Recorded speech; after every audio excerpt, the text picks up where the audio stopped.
छत्रपती शिवाजी महाराजांबद्दल आक्षेपार्ह वक्तव्य करणाऱ्या धीरेंद्र शास्त्री उर्फ बागेश्वर बाबा विरोधात ठाणे काँग्रेसनं तीव्र संताप व्यक्त करत जोरदार आंदोलन छेडलं. शिवरायांचा अपमान करणाऱ्यांना महाराष्ट्रात स्थान नाही असा इशारा देत काँग्रेस कार्यकर्त्यांनी आक्रमक भूमिका मांडली. या प्रकरणात मंचावर उपस्थित असूनही कोणताही विरोध न दर्शवणारे मुख्यमंत्री देवेंद्र फडणवीस आणि केंद्रीय मंत्री नितीन गडकरी यांच्यावरही काँग्रेसनं थेट निशाणा साधत त्यांची भूमिका संशयास्पद असल्याचा आरोप केला.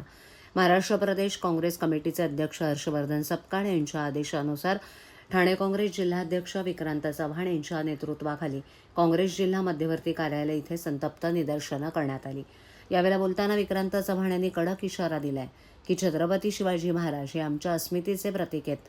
त्यांच्याबद्दल अवमानकारक वक्तव्य करणाऱ्या बागेश्वर सारख्या भोंदूला आम्ही अजिबात खपवून घेणार नाही. यामागे कुणाचे आशीर्वाद आहे त्याची सखोल चौकशी झालीच पाहिजे. काँग्रेसच्या वतीनं बागेश्वर बाबाविरुद्ध तात्काळ गुन्हा दाखल करण्याची तसंच त्याच्या महाराष्ट्र प्रवेशावर कायमस्वरूपी बंदी घालण्याची जोरदार मागणी करण्यात आली आहे. आंदोलनादरम्यान भोंदूबाबा बागेश्वर हाय हाय, भाजपा सरकार होश म्याव, शिवरायांचा अपमान चालणार नाही अशा घोषणांनी परिसर दणाणून गेला.